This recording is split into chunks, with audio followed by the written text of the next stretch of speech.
한 절씩 저와 여러분이 교독해서 같이 읽겠습니다. 무릇 그리스도 예수와 합하여 세례를 받은 우리는 그의 죽으심과 합하여 세례를 받은 줄을 알지 못하느냐.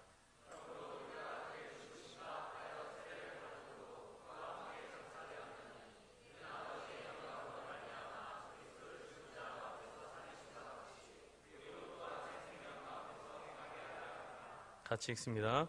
만일 우리가 그의 죽으심과 같은 모양으로 연합한 자가 되었으면 또한 그의 부활과 같은 모양으로 연합한 자도 되리라. 아멘. 새 생명의 신비라는 제목으로 김은섭 담임 목사님 나오셔서 하나님의 말씀 증언해 주시겠습니다.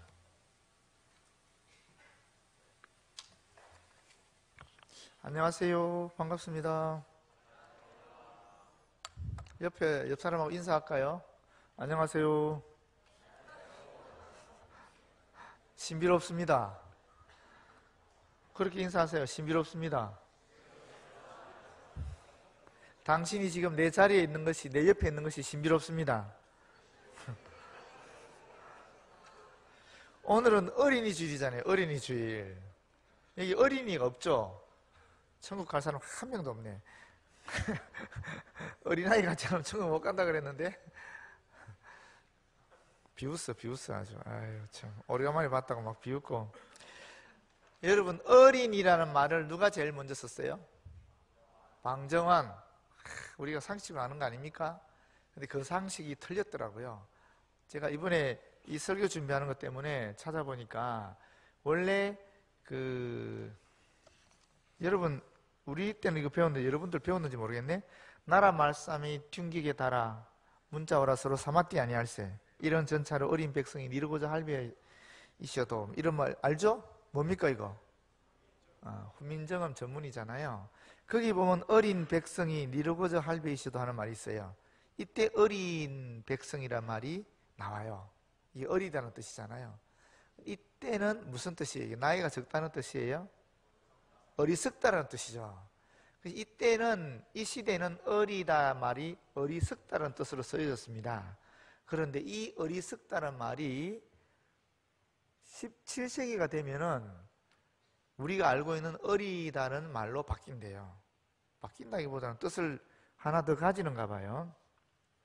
그래서 보니까 이 1658년에 경민편언해라는 책에 있는 내용인데, 얼운은 어린이를 어여삐 먹이지 아니하며, 이런 말이 있어요. 얼운, 어른이란 뜻이래요. 이게 어른은 어린이를 어여삐 여기지 아니하며. 이게 1658년에 있는 책에 나오는 내용이고요. 1703년에 삼역총회라는 책이 있는데 거기 보게 되면 늙은이와 어린이와 상한 사람은 다 뒤에 있게 하고, 이런 구절이 있답니다. 그러니까 우리가 알고 있기로는 어린이라는 말이 소파 방정환이 만드는 말인 줄 알고 있죠, 그죠? 그런데 국어학자의 글을 보니까 어린이란 말은 이미 17세기에 우리나라에 쓰여졌던 말이다 라고 얘기하고 있어요. 그러니까 소파 방정환은 어린이라는 말을 만드신 분이 아니고 이 어린이라는 말을 모두 알 수 있도록 알리신 분이라고 봐야 되는 거죠. 그래서 저도 이번에 하나 배웠습니다. 근데 우리가 이번 주일이 어린이 주일이고 또 유아세례를 같이 했어요. 그러면서 제가 이 본문 말씀을 택했는데, 새 생명의 신비라고 하면서 이 본문을 택했어요. 여기에 보면은 세례가 나오고 또 어떤 죽으심과 연합하고 또 부활과 연합하는 어떤 그런 이야기들이 나오기 때문에 좀 맞겠다 싶어서 이 구절을 택했는데, 저는 오늘 새 생명의 신비를 가지고 세 가지 면을 보고자 해요. 첫 번째는 뭐냐면 하나님의 자녀됨의 신비, 본문 말씀을 통해서. 또 두 번째는 사람의 자녀됨의 신비, 세 번째는 영혼과 육체의 자람의 신비. 이 세 가지 면으로 함께 말씀을 나누고자 합니다. 먼저 하나님의 자녀됨의 신비를 살펴보시면은 그렇습니다. 이 오늘 본문 볼까요? 6장 3절 보게 되면은 무릇 그리스도 예수와 합하여 세례를 받은 우리는 그의 죽으심과 합하여 세례를 받은 줄을 알지 못하느냐, 이렇게 되어 있는데, 여러분 세례라는 게 뭐죠? 세례라는 것은 두 가지 의미가 있어요. 하나는 씻어낸다는 의미가 있고 또 하나는 연합한다 하는 의미가 있습니다. 그래서 우리가 원래 세례할 때는 예전에는 침례했죠. 예수님 시대만 해도 침례하지 않았습니까? 물에 푹 잠긴다는 것은 우리 몸이 전체가 물에 잠기면서 우리의 모든 더러운 것들이 어떤 물의 이미지를 통해 씻겨진다는 의미가 있는 거예요. 우리 죄 같은 게 씻겨진다는 의미가 있는 거예요. 다시 올라오면서 살아나는 건데, 두 번째가 무슨 의미가 있느냐면 이 물에 잠기면서 죽는다는 거죠. 물에 잠기면 숨을 못 쉬잖아요. 그리고 다시 나오면서 살아나는 거죠. 그래서 죽으심과 살아남이 예수 그리스도를 통해서 연합되는 그런 면이 있다고 볼 수 있어요. 그래서 이 세례는 죄 씻음과 동시에 그리스도 하나 되는 걸 통한 부활, 이걸 상징한다고 볼 수 있습니다. 연합을 상징한다고 볼 수 있습니다. 어쨌거나 오늘 본문 말씀 보시게 되면은 우리가 예수님과 죽으심으로 합하게 되고, 또 뒤에 보시면은 5절에 보게 되면 예수님과 부활한 모양으로 또 연합한다 그랬어요. 죽으심과 연합하고 부활과 연합하는 것이 우리 그리스도인이라는 것입니다. 그렇지 않습니까? 그래서 새 생명의 신비에서 하나님의 자녀로 새롭게 우리가 새로운 자녀가 되는 그 비결이 뭐냐 하면 연합의 신비라는 거예요. 죽으심과 하나 되고 부활과 하나 될 때 우리 하나님의 자녀가 생기는 거죠. 그렇지 않습니까? 일종의 영적 탄생을 한다라고 볼 수 있습니다. 그런데 여기에 질문할 수 있어요. 예수님이 언제 돌아가셨습니까? 2000년 넘었지요? 이스라엘 땅에서 죽었잖아요. 그럼 이스라엘 땅에서 2000년 전에 십자가에 돌아가신 그 돌아가심, 그 십자가에 죽으신 거 우리가 어떻게 연합한다는 겁니까? 어떻게 죽으신 거 어떻게 연합한다는 거예요? 마찬가지입니다. 2000년 전에 이스라엘 땅에서 부활하셨습니다. 그 부활과 연합한다는 개념이 도대체 뭡니까? 어떻게 그게 가능하다는 소리입니까? 사실 상식적으로 우리가 이성적으로 판단하면 이건 불가능한 일이거든요. 2000년 전에 이스라엘 땅에서 돌아가신 그분과 죽으심으로 연합하고 부활하신 그분과 죽으심으로 연합한다, 하나가 된다. 이 말이 안 되잖아요. 이해가 안 되잖아요. 우리가 이해 안 되는 것을 신비라 그럽니다. 그렇지 않습니까? 이해가 안 될 때 신비라 그러잖아요. 그럼 우리가 어떻게 시간과 공간을 초월해서 예수님의 죽으심과 연합하고 예수님의 부활과 연합할 수 있느냐는 거예요. 어떻게 할 수 있습니까? 여러분, 어떻게 예수님 십자가의 죽으심과 연합하고 예수님의 부활과 연합할 수 있습니까? 어떻게 가능합니까? 아무도 얘기를 안 하시네요. 어떻게 가능하죠? 믿음으로 가능한 거예요. 그렇지 않습니까, 여러분? 우리가 믿음으로 주님의 십자가의 죽으심에 같이 동참해서 죽고, 우리가 믿음으로 주님의 부활과 같이 동참해서 연합해서 부활하는 겁니다. 그게 믿음이라는 거예요. 여러분, 이 세례를 성찬이라 그러는데, 이 성찬은 세례를 성례라 그럽니다. 성례는 우리 개신교는 두 가지, 세례와 성찬을 거룩한 예식으로 받아들이고 있고, 천주교는 7가지나 받아들이죠. 그런데 그러면 성례가 무슨 뜻이냐면은, 이 성례라는 것은 불가시적 실제의 가시적 표시, 말이 좀 어렵긴 한데 이렇게 표현할 수 있습니다. 불가시적, 보이지 않는 실제가 있다는 거예요. 이 보이지 않는 실제를 보이는 것으로 표시한 게 성례라는 것입니다. 예수님이 세례 받으셨죠? 세례 받으실 때 어떻게 됐습니까? 하늘이 쪼개지면서 성령이 어떻게 임하죠? 비둘기같이 임하잖아요. 여기에서 성령은 본질이죠. 실제입니다. 눈에 보이지 않는 실제입니다. 불가시적 실제라는 거예요. 그런데 비둘기는 눈에 보이는 표시예요. 성령을 보이게 하는 표시라는 거예요. 성령은 눈에 안 보이거든요. 우리가 성령을 볼 수 있습니까? 눈에 보이지 아니하는 실제인 성령님이 눈에 보이는 비둘기의 모습으로 나타났다는 거예요. 그걸 불가시적 실제의 가시적 표시, 이렇게 얘기할 수 있는 겁니다. 그게 성례입니다. 이건 제 얘기가 아니고 칼빈의 이야기입니다. 칼빈이 그렇게 설명했어요. 더 쉽게 말하면, 여러분, 우리가 성찬을 하게 되면은 떡이 예수님의 몸이 되고 포도주가 예수님의 피가 되죠. 떡은 보이잖아요. 가시적 표시로 보이는 거예요. 눈에 보이는 표시라는 겁니다. 무슨 표시입니까? 눈에 보이지 아니하는 예수님의 몸의 표시라는 거예요. 포도주 마찬가지예요. 포도주가 뭐죠? 포도는 눈에 보이죠. 이거는 가시적 표시예요. 눈에 보이는 표시. 무슨 불가시적 실제, 다시 말하면 눈에 보이지 않은 예수님의 피가 눈에 보이는 표시로 나타난 게 포도주라는 거예요.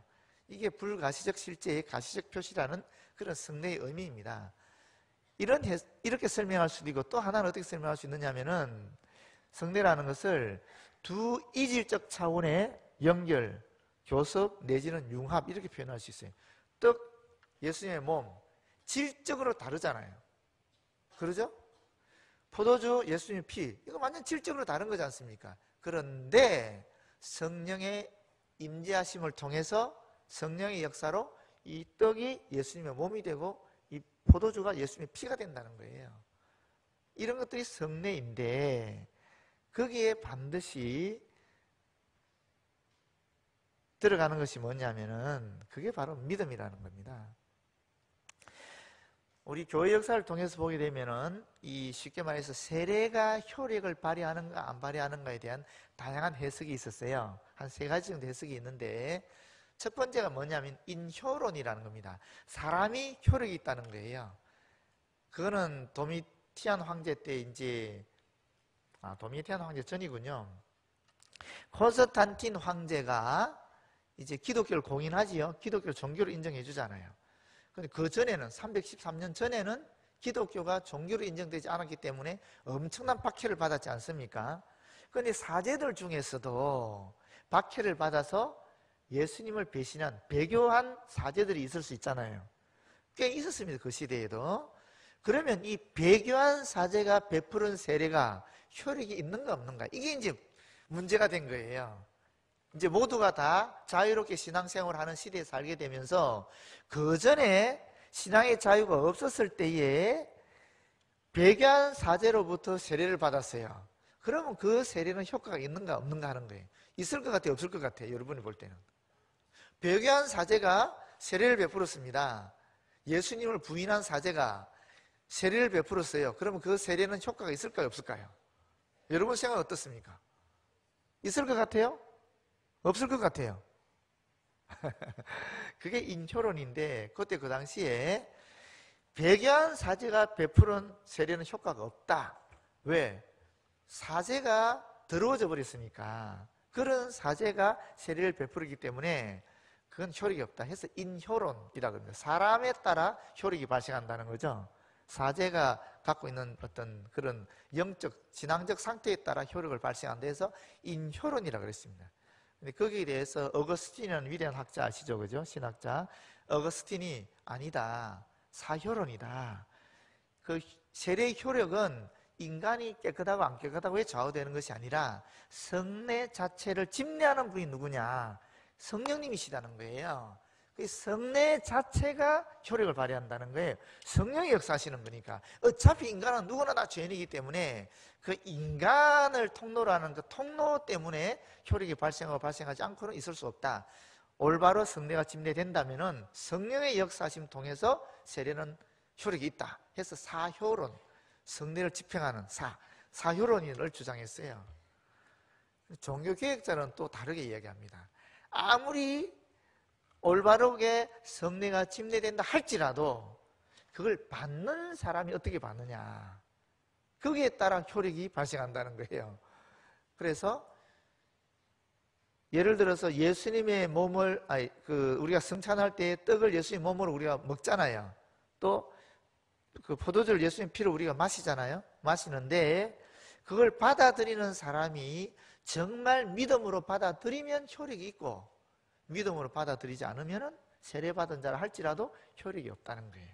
그게 종교개혁자들이 말한 거예요. 그거는 신효론이라고 그래요. 믿음이 효력을 발생한다는 거예요.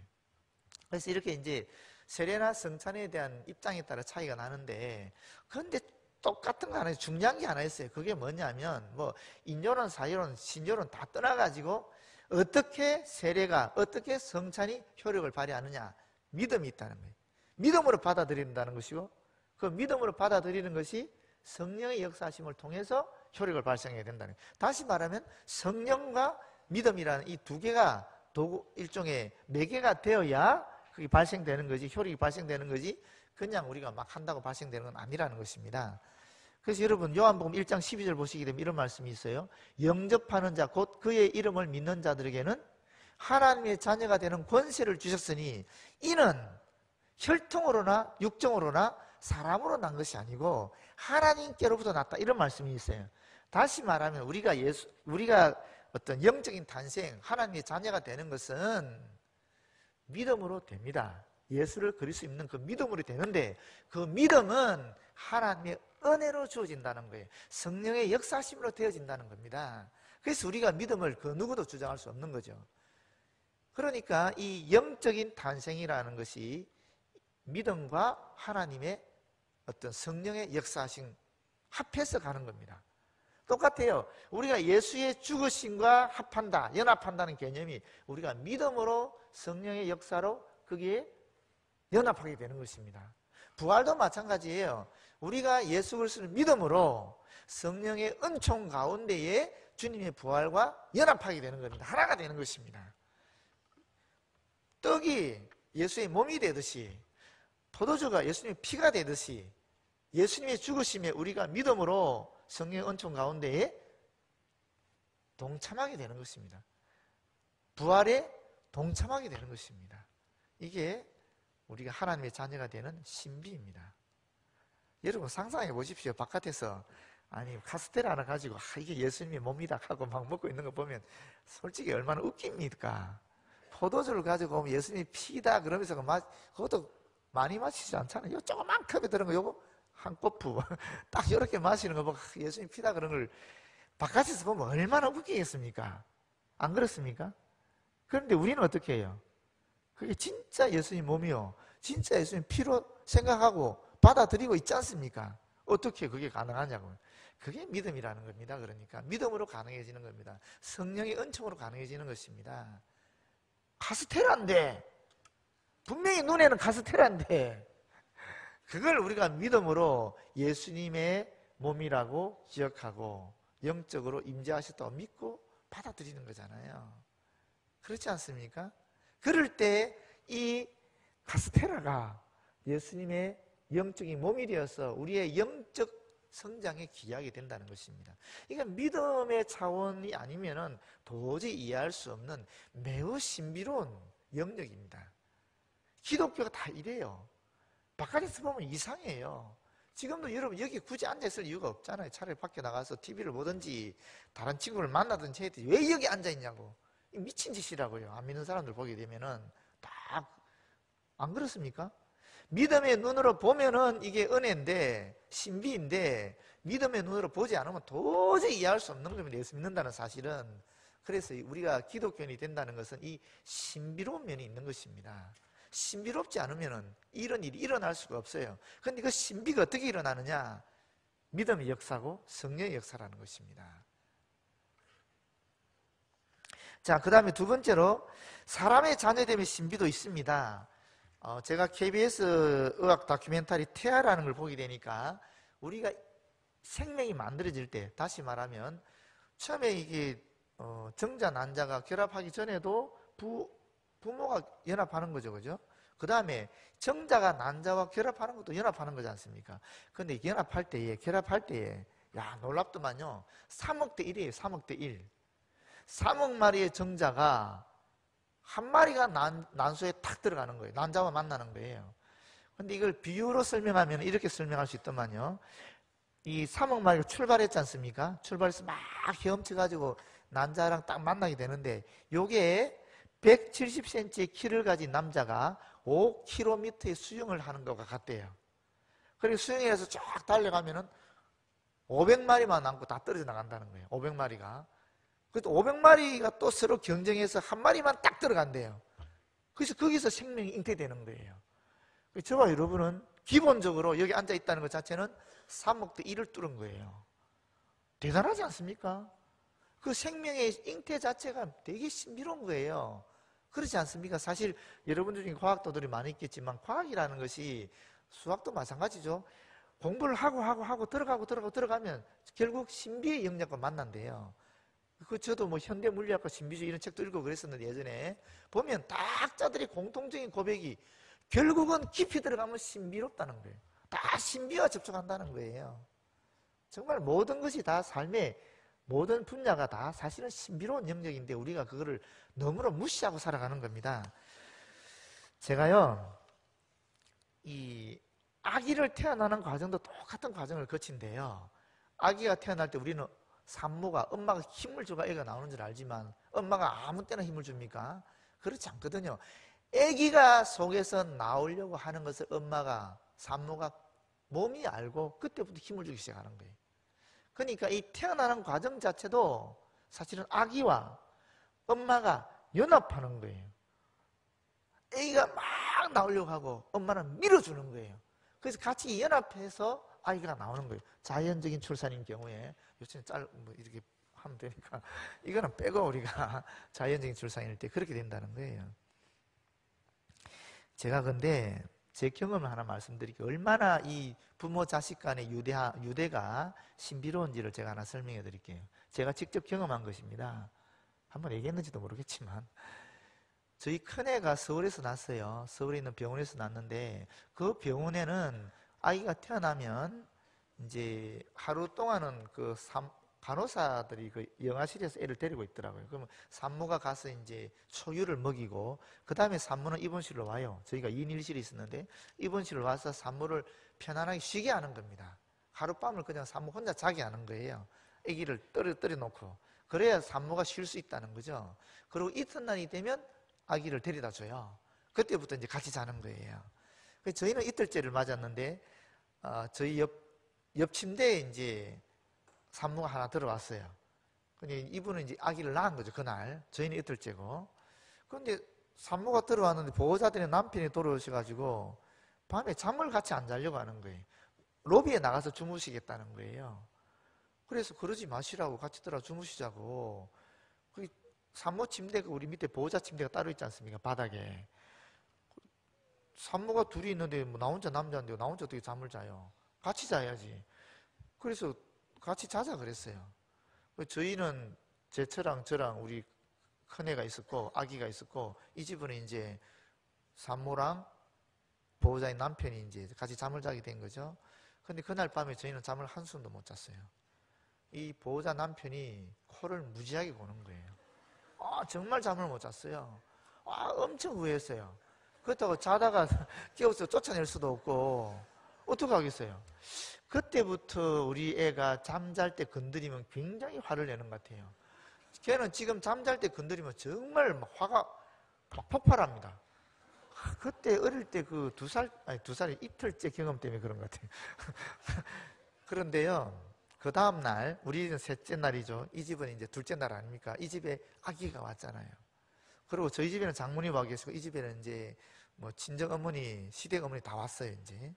그리고 아기가 탁 들어왔는데, 여러분, 정말 놀라지 마십시오. 이제 태어난 지 이틀째 되는 애가 코를 골더라고요.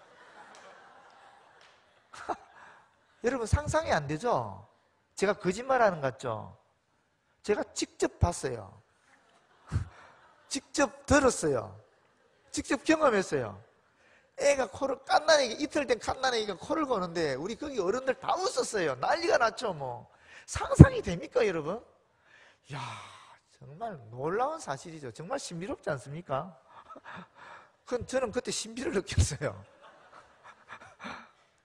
안 믿네, 이 사람들이. 사실입니다. 제가 제 말이 안 믿기면 제 처한테 물어보십시오. 같이 경험했으니까. 근데 그때 제가 정말 신비로운 일체감을 느꼈어요. 야, 부모 자식 간에 이렇게까지 하나가 될 수 있을까? 이렇게까지 닮을 수 있을까? 정말 놀랐어요. 안 그렇습니까, 여러분? 그래서 저는 요새도 우리 애를 보면 저를 보는 것 같아요. 이제 여러분도 사춘기를 겪었겠지만 사춘기 때는 사실은 힘들지 않습니까? 자기 감정을 자기가 조절 못하니까 자기도 모르게 짜증내고 화를 내고 하니까. 근데 그럴 때마다 저 모습이 내 모습이 합니다. 저는 속에서 화가 올라오지만 다 내한테 있는 것이 지한테 가 있고 그렇게 튀어나오는 거지. 그러면서 동시에 하나님을 바라봅니다. 주님, 제 모습이죠. 용서해 주십시오. 고치겠습니다. 이렇게 기도합니다.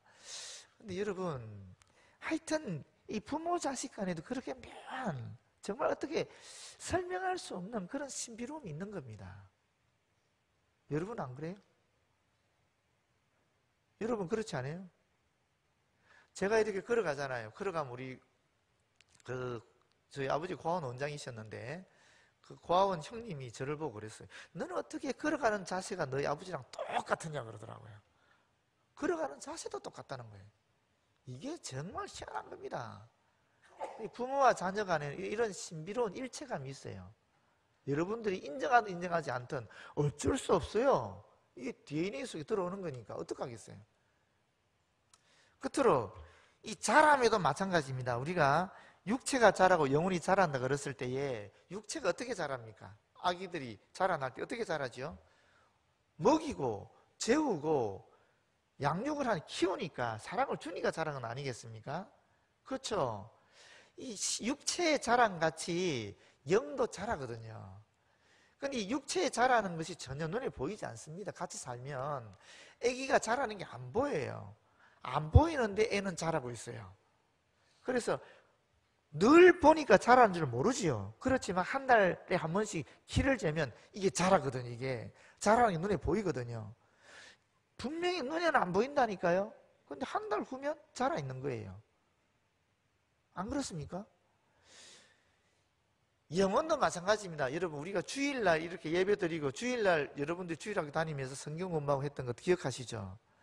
뭐 사실 주일날 중고등부 때 주일학교 때 무슨 예배를 제대로 드렸겠습니까? 매일 까불고 놀고 장난치고 핸드폰하고 그랬겠지요. 공과 시간 무슨 공과 시간에 성경 말씀 얼마나 들었습니까? 여러분들 지금 머릿속에 공과 시간에 들었던 성경 얼마나 남아있습니까? 이 내용이 다윗과 골리앗 얘기나 남아있겠지. 뭐가 남아있겠어요? 솔직히 안 그렇습니까? 그럼에도 불구하고 주일학교 과정을 거쳤기 때문에 오늘 여러분들이 있는 겁니다. 우리 교회 집사님 중에 가게를 하는 분이 있는데 허블라이프랑 가게를 하는 분이 있는데 어느 날 신천지 사람들이 들어왔어요. 근데 이분들이 성경 공부를 좀 하자 그러니까 그렇게 하시라고 해서 같이 성경 공부를 했대요. 근데 성경 공부하는데 들어보니 이상하더라는 거 이게. 그래서 이 집사님이 그랬답니다. 당신들 도대체 무슨 짓 하는 거냐고. 다 나가라고.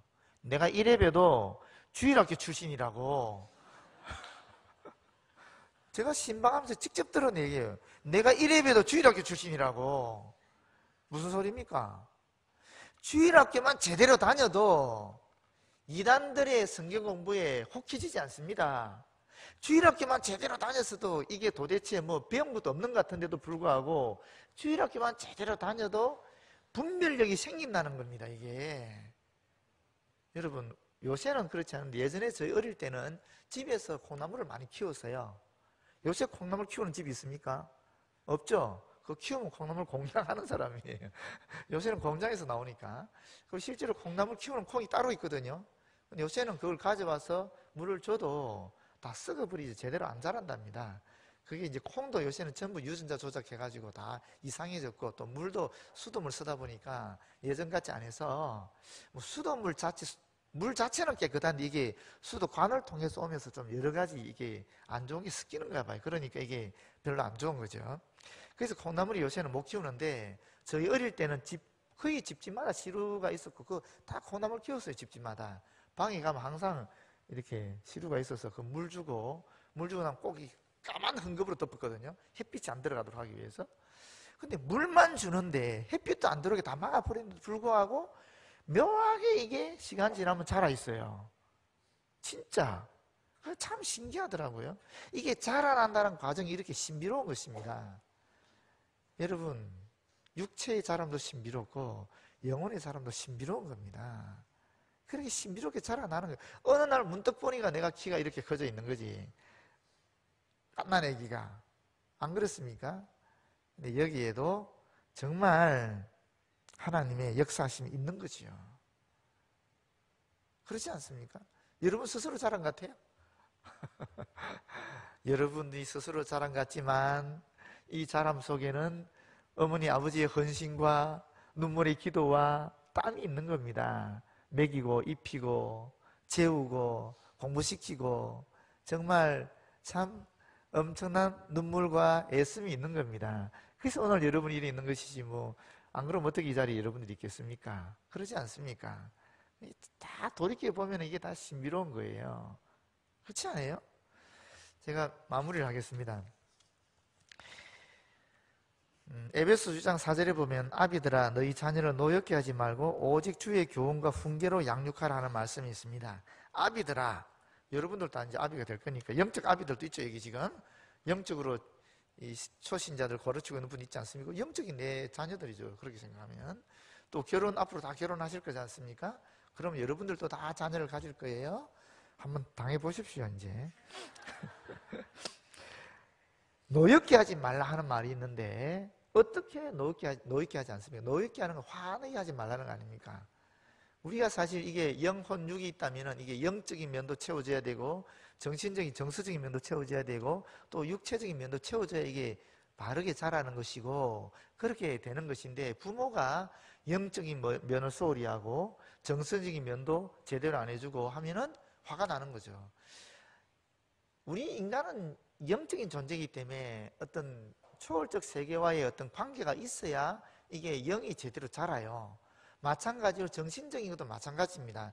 정신적인 것도 적절한 시간에는 적절한 양식이 공급이 돼야 우리가 지적으로도 성숙하게 되어 있는 겁니다. 육체도 마찬가지거든요. 먹을 때 먹어야 되고 잘 때 자야 되고 해야 되는 거지 그걸 무시해버리면 깨져버리면 이게 제대로 안 자라게 되는 거거든요. 그런데 여기에서 노엽게 하지 말라 하는 것은 영적 필요를 채워주고 또 정신적 필요도 채워주고 정서적 필요도 채워주고 이런 육체적 필요도 부모들이 신경을 가지고 자녀들에게 채워줘야 아이들이 화가 안 나고 제대로 자란다는 거거든요. 그렇지 않습니까? 그러니까 부모는 항상 자녀에 대해 관심을 가지고 사랑을 베풀어야 되는 겁니다.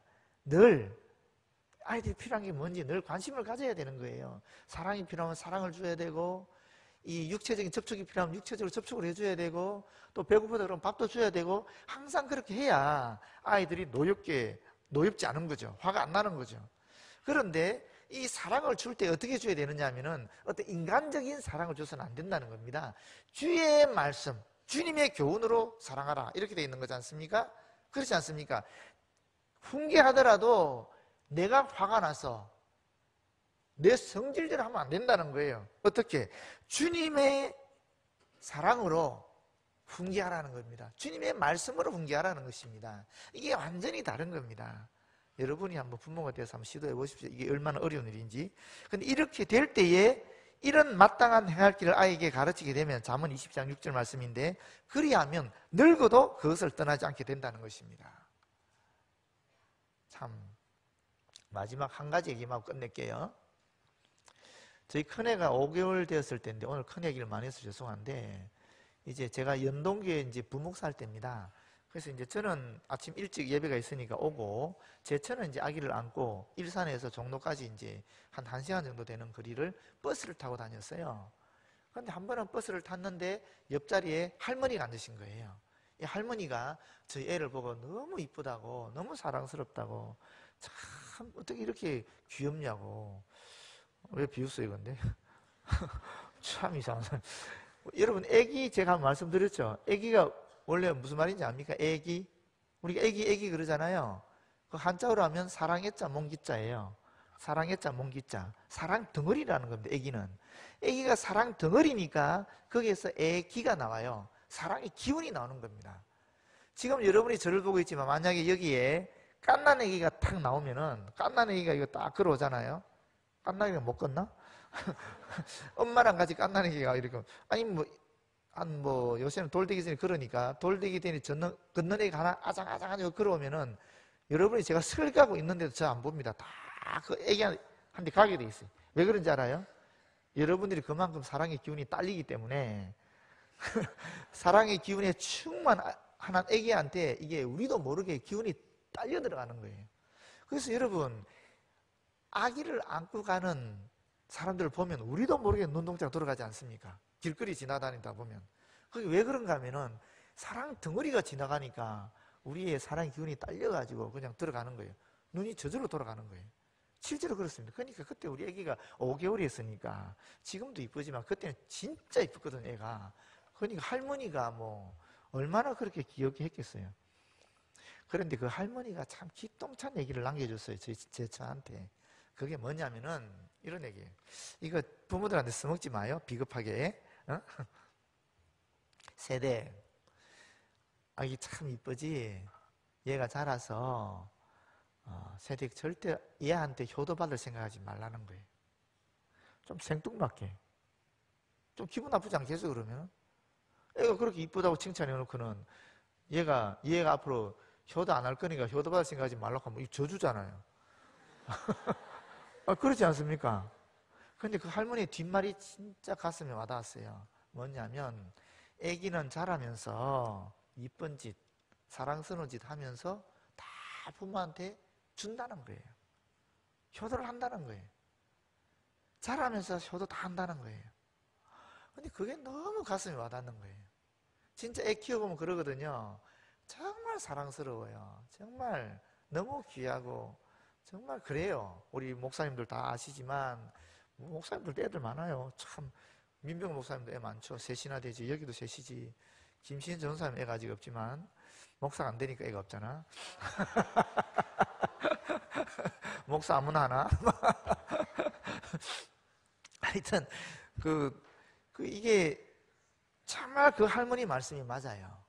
할머니 말씀이 아기가 자라면서 온갖 이쁜 짓을 통해 부모한테 기쁨을 주는 거예요. 그게 효도라는 겁니다. 그래서 그걸 그때 다 받고 애가 자라고 나서 효도를 기대하지 말라는 거예요. 그런데 그게 부모 될 사람이 가져야 될 자세인 것 같아요. 정말 여러분들은 좀 안 맞아. 이거 눈치도 없이 집에 가서 내가 다 줬잖아. 이러면 매우 곤란해집니다 지금. 여러분들이 앞으로 부모가 되었을 때에 아이를 가지게 되면 그런 자세를 가지고 사시면 좋겠어요.